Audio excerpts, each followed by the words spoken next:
your hand if you're already working on a mobile product. You have a mobile product you're working on. It's like about half the audience. So can you raise your Mike's not on. Mike's not on. Oh.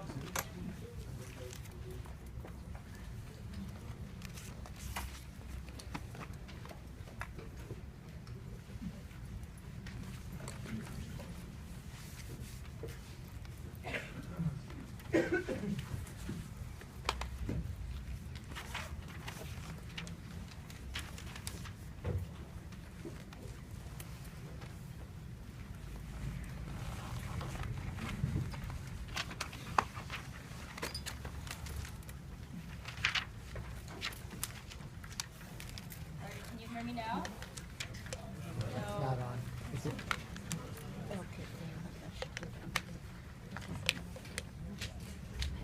Hello? Testing.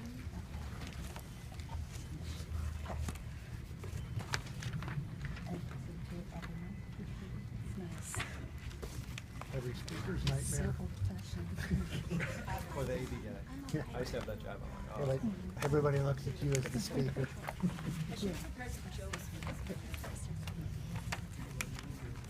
Oh. Hello? Can you hear me now? No. Well, we can. you can see the sweat on my hand.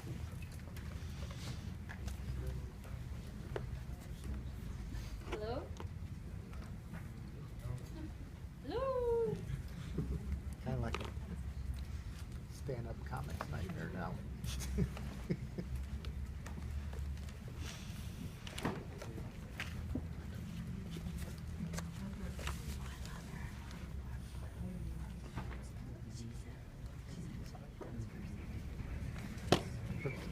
You can pretend we're your kids and you're yelling at us.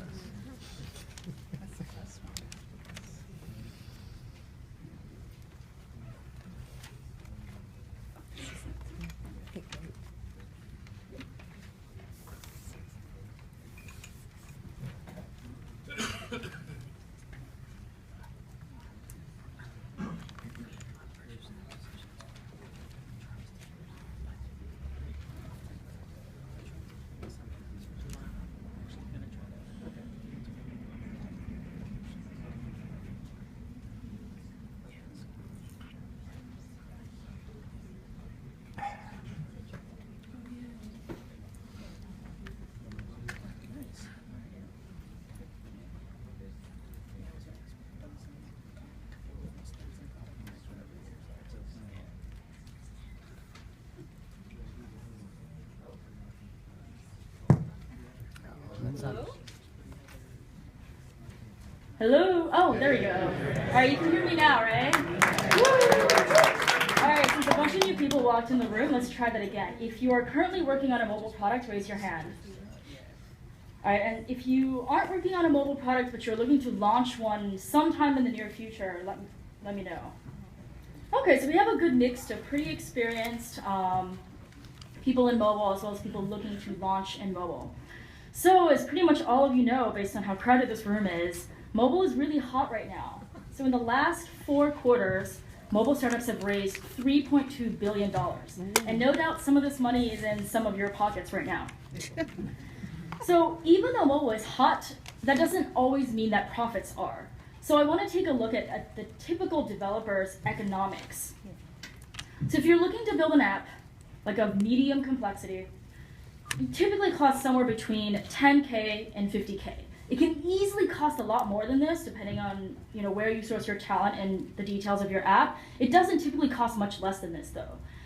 Unfortunately, Forbes estimates that the typical revenue per app in the Apple App Store is only about $4,000 per app. So even though these are estimates and there are obviously outliers, clearly there are many multi-billion-dollar mobile startups out there, your average mobile developer is probably not raking it in, especially on Apple. But if you look on Android, the picture's not that much prettier. Typically costs a little bit more to build an Android app. There's a lot of fragmentation, testing is very expensive, so you can expect that it will cost like 10 to 30% more to build an Android app. And the revenue picture looks worse. Like Forbes estimates that the average revenue per app in the Google Play Store is just a little bit over 1,000. So These numbers are one of the main motivations for my talk today, which is rapid iteration on mobile, also known as how not to lose all of your seed money trying to get to an MVP. So for those of you I haven't met yet, my name is Mariya Yao. I run a design studio called Xanadu. We specialize in mobile experiences. We've worked with tiny startups as well as large corporations to craft delightful mobile experiences. And I've seen many excellent examples of lean and some terrible examples of iterating on mobile. So today I'm hoping to share them with you and hope that you can take some of these techniques and practices back to your own work. So for this talk today, I'm actually going to focus on fairly early prototyping. So like when you first come up with an idea and you want to validate whether there's any need or demand for that product. The reason I want to do that is a lot of times, depending on what you choose to prototype off the bat, sometimes you can build prototypes that give you false positives, and you end up iterating really quickly in a direction that ends up being wrong. So we're going to talk in detail about how to not do that. So mobile development is really annoying, especially compared to web, and one of the reasons is that mobile is very fragmented. So if you're working on Apple and in the App Store, maybe it's not as bad, but if you switch to Android, suddenly you're dealing with a ton of different kinds of hardware, different device resolutions, different browser functions and capabilities, and it can be a very arduous process developing a cohesive and well-designed experience for all mobile devices. So another issue with iterating on mobile is sometimes there's gated iteration. So if you're submitting an app to the App Store, if you're lucky, maybe you'll wait 5 days and your app will be accepted. If you're unlucky, you could wait over a month. And it's not just when you first submit your app, it's every time you have a new update to your app, you could be waiting a week to 2 weeks for that update to go through. So it can be hard to push very rapidly iterations to your entire user base. Now another issue with mobile, so anybody who runs a mobile company right now probably has experienced this, but there is a shortage of technical talent when it comes to trying to hire iOS developers and Android developers, because everybody and their grandmother has an idea for an app. And so if you are a successful and talented product person in mobile, there's just really no shortage of opportunities for you. It can be hard when you're an entrepreneur to get attention for your startup or your product. So other than these issues impacting development cycle, mobile is also a very different design paradigm. So we've spent decades designing for these large, beautiful resolutions, these cinematic displays that sit on your desktop at home or at the office. But now we have to take all of that design knowledge and squeeze it into a tiny little mobile screen. And designing for mobile, given these real estate constraints, is very different than designing for desktop. And not only is the real estate not very forgiving in mobile users are also really, really distracted. So typically when you're using your mobile phone, you're out and about, you're at a party with friends, you're at a conference listening to a talk. So oftentimes it doesn't get your full attention. And certainly I know that when I start tasks on mobile, oftentimes I get distracted, forget, and then never come back.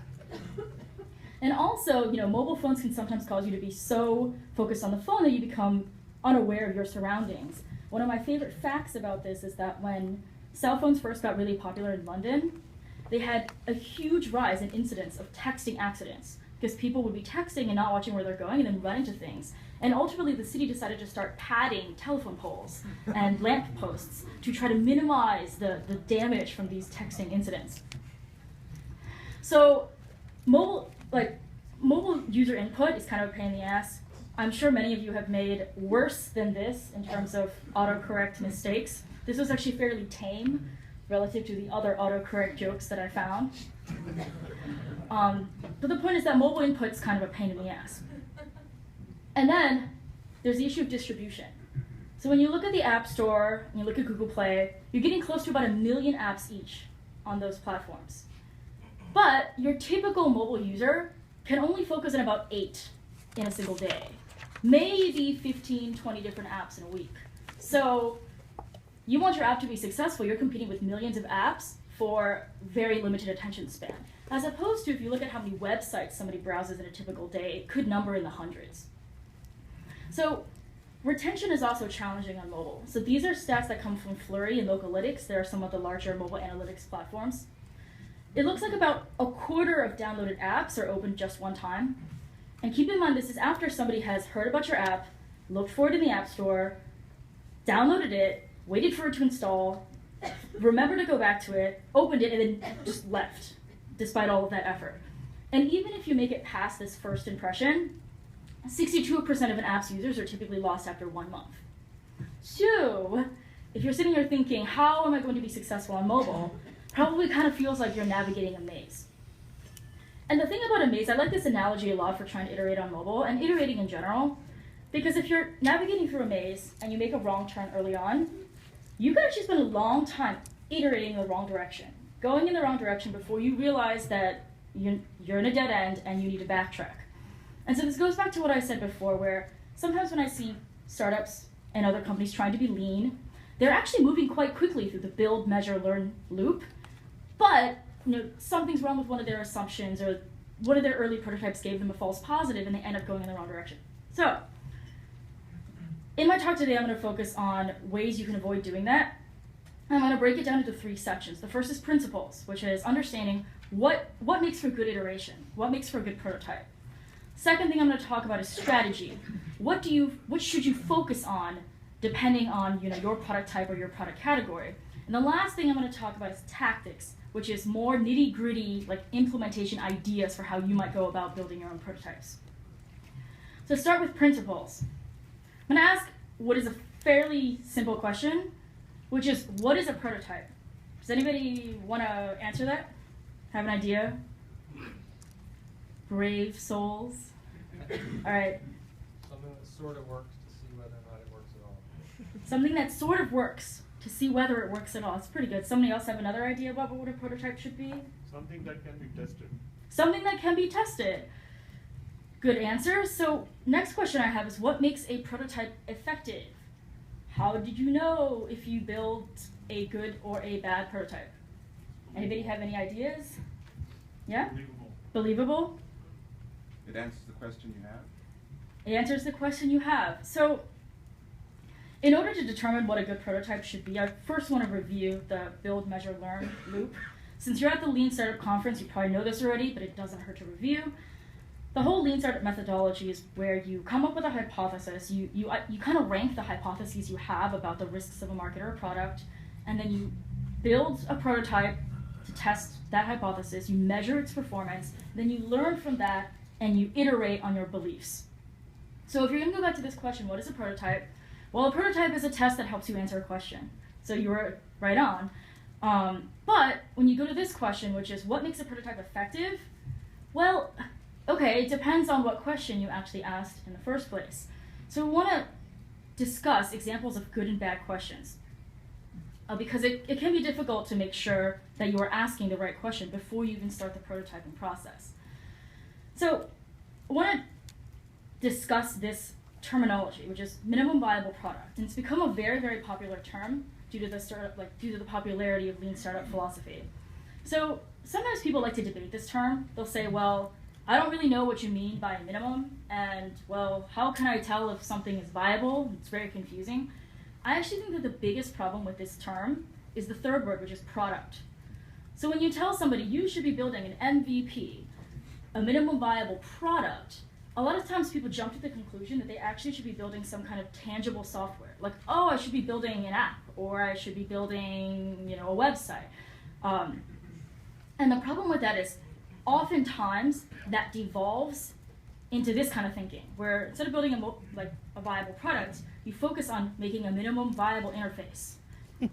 And this is not that useful, and let me walk you through why. When somebody comes up with an app idea, typically the first thing they do is this, where they start sketching out what the product should look like.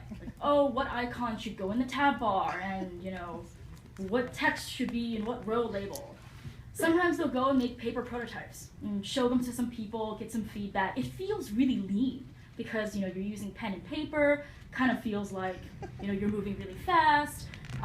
Sometimes people even go and they use Balsamiq or some kind of wireframing tool, and they map out all these complicated user flows to show you how one screen goes to another.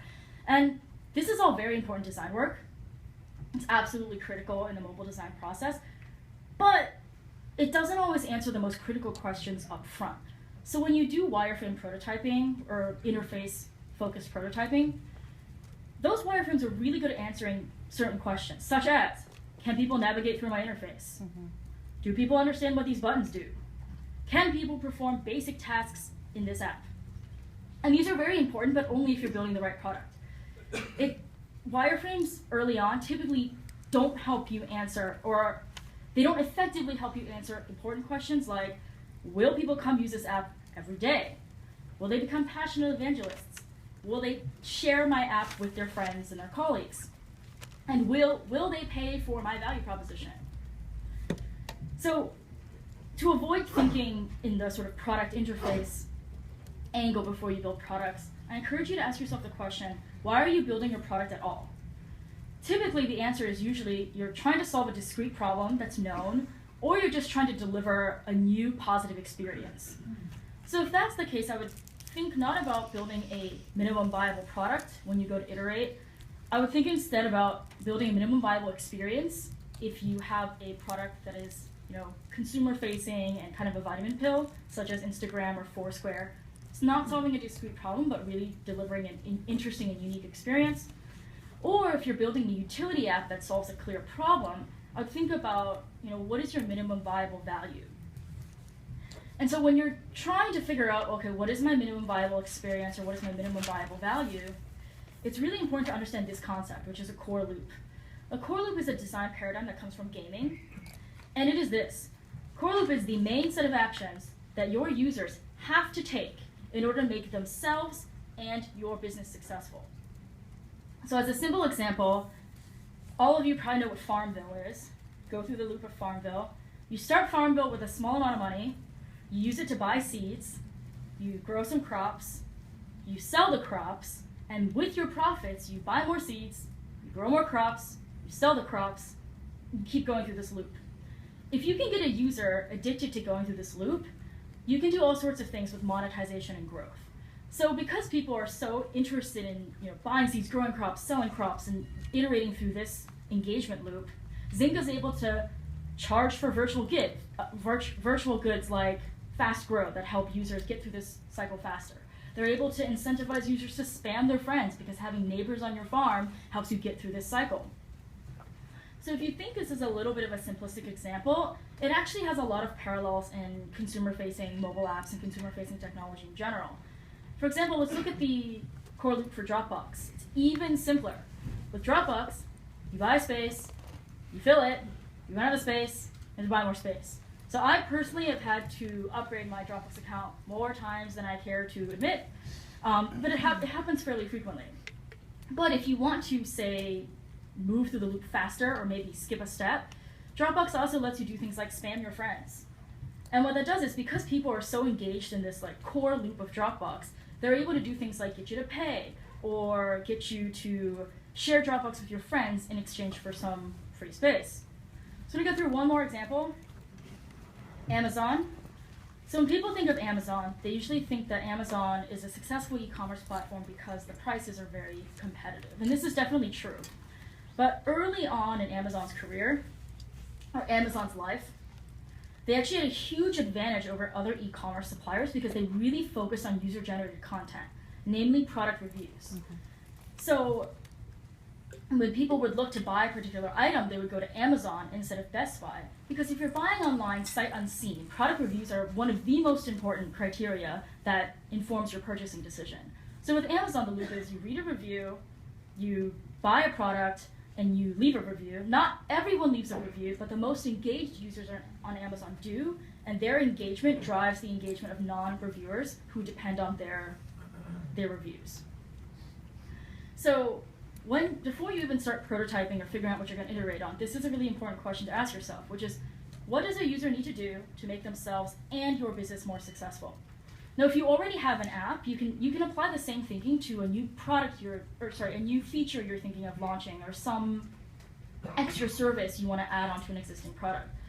But typically, if you are in consumer internet, your core loop is probably going to fall into one of these following categories, which is you need users to return regularly, you need them to contribute content, you need them to invite friends, or you need them to make repeat purchases. Almost all core loops in consumer apps fit into one of these 4 categories.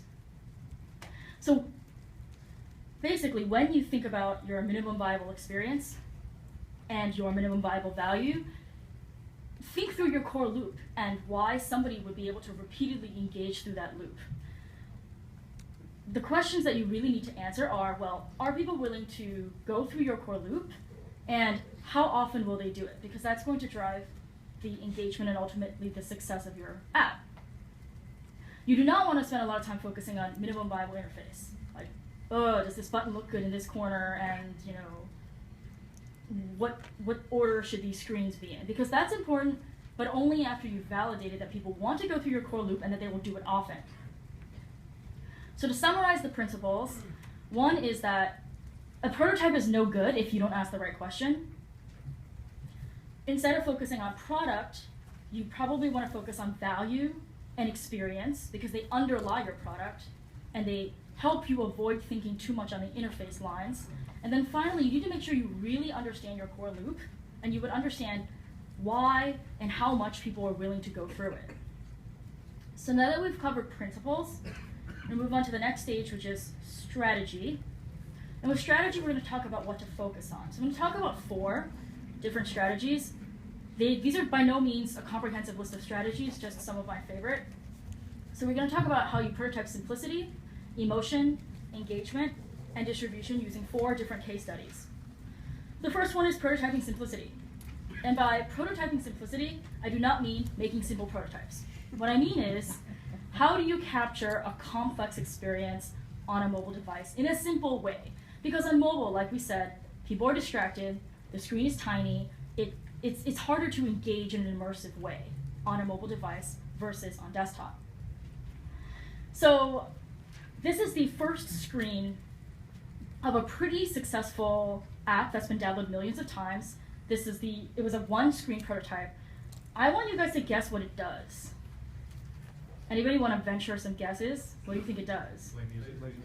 Plays music. You guys are so sharp. I've had somebody guess it was a financial app once, and then somebody else thought it was like a data analytics app. So you guys are really smart. So anyway, this is actually the very first screen of Smeal's guitar app. And it was just 1 screen, that's it. And at the time, there were actually many other guitar apps in the market, and it looked a lot like this. So if I showed you this screen, you would immediately know, like, for sure, this not just plays music, but it is a guitar.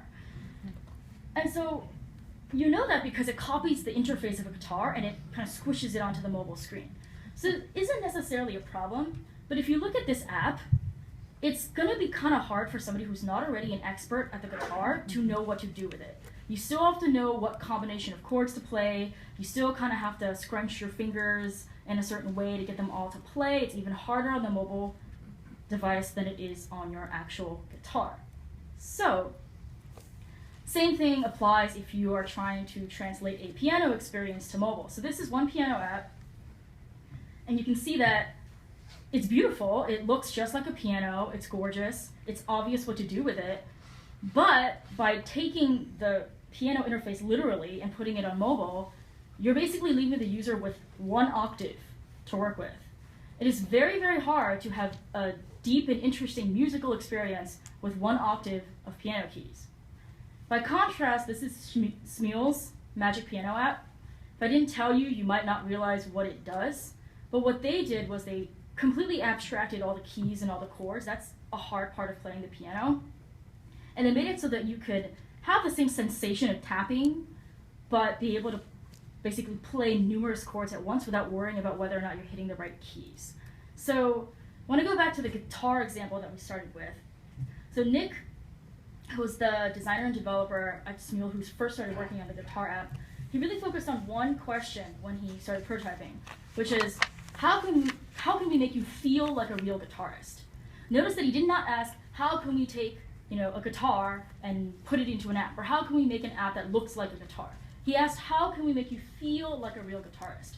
So this one screen he worked on for just 2 weeks, and the only goal he had there was to abstract away the chords and basically make the strumming operation feel just like a real guitar. So when you strum on this prototype, the sound is very sensitive to your touch, and it simulates a guitar. So within 2 weeks, he was actually able to get this single screen prototype to a point where it was indistinguishable from a real guitar when plugged into an amp. So he basically, like one day at the office, plugged it into an amp, started playing it, and people thought he had a real guitar. But that's not enough, right? Like just having a guitar app that sounds like a guitar doesn't necessarily make you feel like a guitarist. So when you think about the difference between, say, playing the piano versus playing the guitar, a lot of times when you play the piano, it's a solo, like a soloist performance. But when you play the guitar, a lot of it's like this, right? You're playing the guitar, you're sitting around the campfire with your friends, singing songs, or you're in a band and you're backing up a vocalist. So there's actually a very social aspect oftentimes with a guitarist's experience. And so for the next 3 weeks, Nick's next goal was basically to attach vocal tracks to the guitar strumming so that you would feel, despite being alone using this app, that you were somehow having like an accompaniment experience, like you were having a social experience with this app. And so this is what the app looks like today. When you first start a song, it pairs you with a singer who sings with you, and the current interface, basically, you'll notice that it doesn't have any chords, notes, or things you want to coordinate. It focuses primarily on strumming, because the hard part about the guitar is the chords, but almost everybody can strum. So they focus on the strumming, and it focuses on the pairing with the vocalist. So obviously the final app took a lot of time to polish and make look nice, but like the core experience really hasn't changed. So within like a month and a half of prototyping and focusing on the right question, he was really able to nail that core experience of playing the guitar on mobile. So the guitar app launched this past May. They've had 5 million downloads since their launch and an average of 4.5 star rating. So the lesson here is, if you're going to try to capture a complex experience and you want it to work well on mobile for a broad audience, you pretty much need to focus on the 1 or 2 really key things, like does it strum like a guitar, and do you feel social when you play it? And anything that's really complex or difficult to do on mobile, like chords, probably want to find a way to abstract that away. So related to prototyping for simplicity is this next concept, which is prototyping for emotion. So most successful apps engender some kind of emotion in their users. If you have a delightful experience with an app, you're more likely to come back, you're more likely to share it with your friends, and the business is more likely to be successful because of it. So in talking about this, I want to introduce a new case study about an app called Toontastic. Toontastic is an iPad app, and it enables children to animate characters and record stories. So the founders of Launchpad Toys, which is the company behind Toontastic, they were inspired by how children play. So when you give kids toys, they invariably take these toys, kind of apply a personality and a character to them, and then create stories. But in real life, most of the time this is not captured. A kid tells a story, plays, and it's kind of lost. And so they thought, wouldn't it be interesting if you could digitize this act of playing and this act of storytelling? And so when they first started, they tried paper prototyping. Because, it seems to make sense, right? Like, you can pretty easily draw a bunch of characters, show them to kids, have the kids play around with them and learn from their interactions. So it turns out it actually didn't work very well for them, because testing with paper prototypes is generally awkward, and even though they tested a bunch of very different kinds of prototypes, they were all almost equally awkward, and it was hard for them to actually highlight, oh, this is working well, this is not working well, this is a point of friction and this is not. So it ended up being a lot better for them to actually just build a really, really simple iOS app that ran on the iPad. So what they did was they built an interfaceless app. Basically all it was the stage, characters, and a record button. And they put it in front of children and had them test it. And then they did something very interesting. So after observing children playing with the app for a while, they saw that it took maybe about 5 minutes for a child to maybe complete a story arc or finish his recording. So what they started doing was they would take the iPad away 3 minutes before that 5-minute mark. Because they figured, okay, well, if we take it away, let's see how the kid reacts. If he's indifferent, then clearly he wasn't that engrossed in this creative process. But what ended up happening was kids would scream when they tried to take this app away. In fact, some people cried. Like, some of the kids would cry if they tried to stop them, because they were so engrossed in this sort of creative self-expression that they didn't want to stop. And so the founders kind of jokingly call this the tear test. And when they had that emotional reaction to their app, they knew that they had something to work with, like something that could eventually lead to a highly engaging product. And since the product's launch, there have been 8 million stories recorded, and the app has made the App Store Hall of Fame. So the lesson here is I'm not telling you to go and make prototypes that make children cry, but I want to point out that the tier test is really exactly the same as this question, which is, how would you feel if you couldn't use our product? Some of you might be familiar with this. This question was pioneered by Sean Ellis, who is a really well-known startup marketer and speaks at the Lean Startup Conference as well. This is a really good question to ask your users if you want to gauge how well you have product market fit, like whether you've achieved product market fit. If you're not familiar with it, this is how it works. You ask your users, how would you feel if you couldn't use our product? Would you be very disappointed, somewhat disappointed, not disappointed, or completely apathetic because I stopped using it a long time ago? So Sean is a startup mentor, works with tons of startups. He did a study across a couple hundred startups who implemented this question, and he found that you really need to have about 40% of your users say that they would be very disappointed to lose your product. He saw that companies that exceeded this threshold were able, most of the time, to create sustainable and maybe even scalable business models, but the companies that were underneath this threshold tended to struggle. So I would encourage you that you don't have to have a fully fleshed out product to start to gauge emotional reactions. I would apply the tier test as often as you can and as early as you can. Third thing I want to talk about is engagement. A lot of times people don't worry about engagement until they have a full product and it's launched and they have a couple thousand users. It's actually completely possible to start testing for retention and engagement early on in your prototyping career. So as a case study, I want to talk about the early days of Game Salad. If you haven't heard of Game Salad, it is a platform that lets you build 2D mobile games without writing any code. So you could, for example, just drag and drop a bunch of assets, set some behavior, and create a game like this, right, where it's like a classic space shoot 'em up. You can also create pretty much any kind of platformer. And I think somebody even recreated Legend of Zelda with the Game Salad platform. But creating the game is already complicated. It's even more complicated when you're trying to create the platform that enables people to create the game. So here are some examples of what the app looks like. It's a pretty rich interface, pretty complicated, makes sense because you're providing users with a lot of complex functionality. So if you're going to build a platform or a piece of software that's this complicated, where do you start? So Michael Augustin and the Game Salad team, they started with a pretty straightforward question. How badly do people want to tinker? This is really what they wanted to be able to answer. And they did this by building an extremely minimal prototype. Basically, it involved one character. You could set a number, which would represent the character's position, and then there was one button, run game. And that was all you could do with this prototype. You could set the position, run the game, and the character would move to that new position. So what they wanted to know was, how many times will people push the run game button?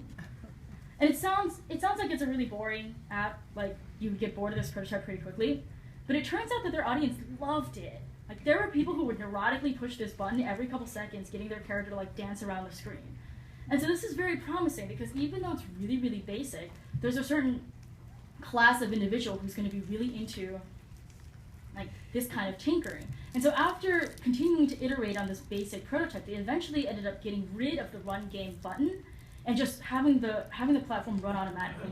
So since launch, there have been over 200,000 games made on the Game Salad platform, and 70 of these games have been in the top 100 in the US App Store. So, last thing I want to talk about is prototyping distribution. There's going to be a certain class of apps where distribution is more important than product. This includes things like social networks or apps with heavy user-generated content where network effect really matters. So I'm going to briefly talk about the early days of LinkedIn. So Konstantin Gurek, who is one of the co-founders of LinkedIn and their VP of marketing, loves to say distribution is more important than product. And for LinkedIn, it's certainly true. When LinkedIn launched, you probably don't remember, but it was actually considered to be launching in a crowded space. There were many other competitors. And so the LinkedIn product early on was actually fairly stripped down. It was mostly like a a profile page with some connections. And the founder started with a really simple question. Just, do my own contacts want to connect with me on a professional networking site? So they sent the very first version of LinkedIn out to about 300 of their close friends. And every person who did not accept the invite, they would constantly would call them personally and say, why did you not accept my invite? And he found out that it was for two main reasons. One is people forgot. They were like, oh, I saw it, I meant to do it, I forgot, I'll do it now. And so based on that, they started implementing a reminder system. And then the second issue people would raise is, you look a lot like Plaxo, and Plaxo is extremely spammy, and I don't get any value out of it, so I'm not gonna sign up. And so it was very clear to them that in their invite, they were not being specific enough about the value proposition of LinkedIn. Plaxo is about, spamming your contacts so that you can get updated contact information, you'll have an updated address book. LinkedIn is about getting you curated access to second-degree connections. So the next thing they tried to do was implement a address book import function. And so they wanted to see, well, are people willing to upload their Rolodexes in order to access second-degree connections? So what they discovered is that, yes, people are willing to upload Rolodexes, but they're actually not interested in inviting new people to LinkedIn. They were more interested in using their Rolodex to figure out who was already on LinkedIn and just connecting with them. And so if they had tried to, say, spam their address book or get them, or heavily encourage them to invite people, that would have really turned off a lot of people. Even though it may have been good for early growth, it probably wouldn't have been very good for professional credibility. So instead what they decided to do was focus on getting people what they wanted, which is connecting with people they already know, and then gently suggest people that they should eventually invite, instead of sort of ramming the invite friends request in their faces right away. So with LinkedIn, a lot of the iteration and the tuning was about how to get the right level of virality. Like, you can't quite spam everyone. It's been shown that it hasn't worked for competitors, but you can't not spam people because then you're not going to grow consistently. So by kind of tuning this early virality, LinkedIn was able to achieve pretty consistent growth for a social network. Like, typically a social network either fails immediately because nobody joins it, or like just grows slowly and then skyrockets. But LinkedIn has been relatively even. So to summarize strategies: prototyping simplicity, emotion, engagement, distribution. Which one you want to focus on really depends on your company, your app, and what your business goals are. So now that we've covered principles and strategy, I want to cover the last bucket, which is tactics. I want to point out before I cover tactics that while it's important to implement prototypes well, if you have the wrong principle or the wrong strategy, you can easily be iterating in the wrong direction. So make sure you have the fundamentals of getting the right principles and the right strategy before you move to tactics. So within tactics, I'm going to classify them into two groups, which is hustler versus hacker. I'm not going to talk about hacker today because that's prototypes that require technical skill. I'm going to focus on hustler prototypes because I think that they're more creative, and maybe some of you will find them very useful in your own work. So with hustler prototypes, I'm going to talk about 4 kinds. Starting with the first one, which is concierge prototypes. So if you haven't heard of a concierge prototype, basically it's where you manually simulate the value that a product or service would have. So as an example, how would you manually simulate the value of Instagram? So before you could answer that question, you need to understand Instagram's core loop, right? With Instagram, you see something you want to take a photo of, you take a photo, you add a filter, and then you share it socially. And this last step, sharing it socially, is actually very important because by having a lot of likes and comments and social validation for a photo you take, it encourages you to take even more photos. So when Instagram first came out, I remember that people started to take photos of all kinds of crap that they never would have taken of otherwise. And I would see all these photos in my feed of artistic lampposts and empty coffee cups. And it was because all your photos were so much cooler and you got so many more likes and comments. And so you were just incentivized to keep taking more photos with Instagram. So if you're going to try to simulate the value of Instagram with no code, you could do something like this. You could have your small batch of testers email you photos that they want filtered when they take the photo. You could hire a professional editor that edits those photos on demand. You could upload the edited photos on the tester's behalf and then measure the change in key metrics. So this is nowhere near as smooth as the actual Instagram app would be, but it simulates all of the pieces of that core loop. So that if you have, say, this concierge prototype running for, say, a month, you would be able to, at the end of the month, answer questions like, well, does my service actually encourage users to take and share more photos? Like, have I materially moved the numbers? And do their photos get more likes and comments? Does my service help people's photos become more viral? You can actually answer those kinds of questions with that concierge model. Similarly, there's actually a lot of functionality you can simulate just by using SMS or email. So how would you prototype Foursquare with just a texting interface? Again, you want to understand Foursquare's core loop. You go to a venue, you check in, and by checking in, you get a reward. You either get a monetary reward, like a deal or a discount, or you get a social reward where you can take the mayorship from your friends and brag about it. So how would you maybe simulate this? You could buy gift cards to popular venues like Starbucks or Pinkberry. You can have your testers text you when they visit the venues. If you think they're not trustworthy, they're going to lie, you can have them email you a photo of them at the venue. You can add $1 to their gift card for that venue after each visit. And then you can add like bonus money to each card for the most active person over a month or a week to simulate the mayorship feature. So you're basically able to simulate a lot of the value in the core loop of Foursquare with just SMS and email. And you're able to answer questions if you run this for a couple weeks to see, do people actually visit venues more often? By using this, prototype, are you actually changing behavior?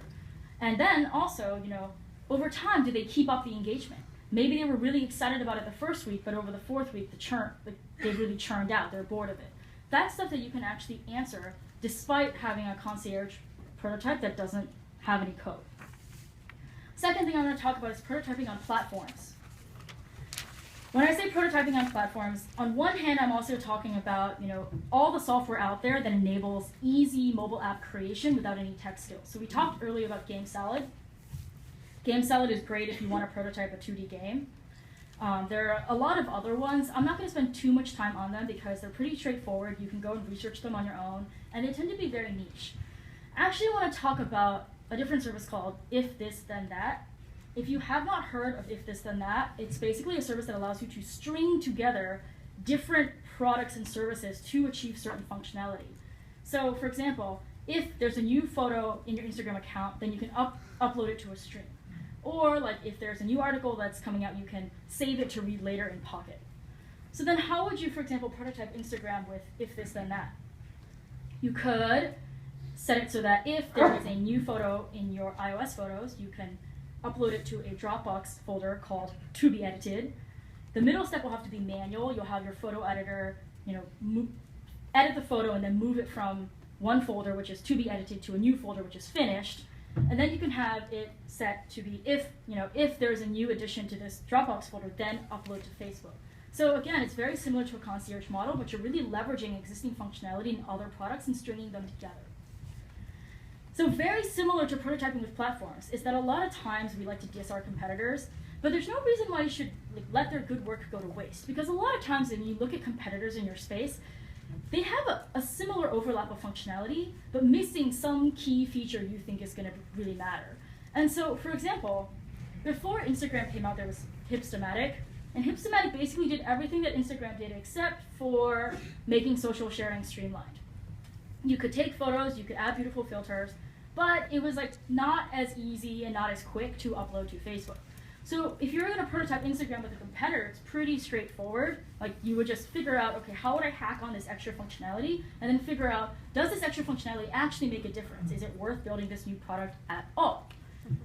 So if you are coming up with a new idea, I really encourage you to look at GitHub or App Annie for competitors in your space. Chances are there's somebody who's built something similar, and you might be able to run a lot of tests using what they've already built. So the last area I want to cover is creative prototypes. I'm going to do this pretty quickly because I'm out of time. But here, I'll do the second one. Actually, I'll do the first one. So one of my friends, Dustin Klingman, who's the founder of Together Games, he wanted to prototype a game where a character goes through a really rich world map and basically searches tombs for treasure and tries to avoid booby traps. And so instead of, say, putting a lot of engineering effort into making this a mobile game, which could have been expensive, he actually hacked Excel. So he figured, well, okay, Excel's a grid, and maps look like grids, so why don't I just make an Excel spreadsheet that looks like it's a connecting set of tombs, and then manually update people as they move through it. And with this really simple prototype, he was actually able to figure out within 1 week that the game mechanic wasn't strong enough to get people to repeat this experience. They thought it was fun when they first played it, but really didn't have any incentive to come back. So he was able to shelve this idea without incurring any engineering resources. So last thing I'm going to talk about with the tactics is how would you prototype a mobile app that features a highly interactive animated character? So for example, this is the Elmo Monster Maker app. It's one of those apps where you have this little dancing character, you kind of poke it and swipe it and it interacts with you. This can be really expensive to prototype because animations are expensive. So what the team did was they cut out a giant foam board of an iPhone and they cut out the middle and they had one of their product people dancing like basically behind the foam board, and then their testers would just kind of interact with that giant phone as if it were a real one. So it's one of my favorite examples of really creative prototyping where you can actually get really deep feedback on interactions without writing any code. So we've talked about Concierge, MVPs, prototyping on other people's platforms, including your competitors, as well as pretty creative prototypes. So I know this was a really long talk, and I talk really fast, so just wanted to summarize some of the key takeaways. You want to make sure you have the principles, strategies, and tactics lined up, because if you just have tactics, you can easily iterate in the wrong direction, even if you do it very quickly. The principles we discussed were: 1, prototype is only as good as the question that it was designed to answer. When you think about your minimum viable product, think about your minimum viable experience and your minimum viable value rather than focusing on product and interface. And finally, make sure you test your core loop. It's really, really important that you understand what's getting people to repeatedly come back and go through those key sets of actions. Summary of strategies: keep it simple. Don't try to put complex experiences on mobile. Apply the tier test whenever you can. Try to gauge for emotion as early as possible. Measure engagement early, because a lot of times it's tempting to wait until you have a fully fledged product and several thousand users, but you can actually test engagement very early, like we saw with the game selling example. And finally, if you're in a space where network effects really matter, you should be focused on prototyping distribution, not focused on prototyping your product. So, tactics, strategy, principles. If you get all of these lined up, it makes it much easier to launch successfully. So, thank you for listening to my talk. If you would like to continue this conversation, you can reach me on Twitter @thinkmaria and by email at maria@xanadumobile.com.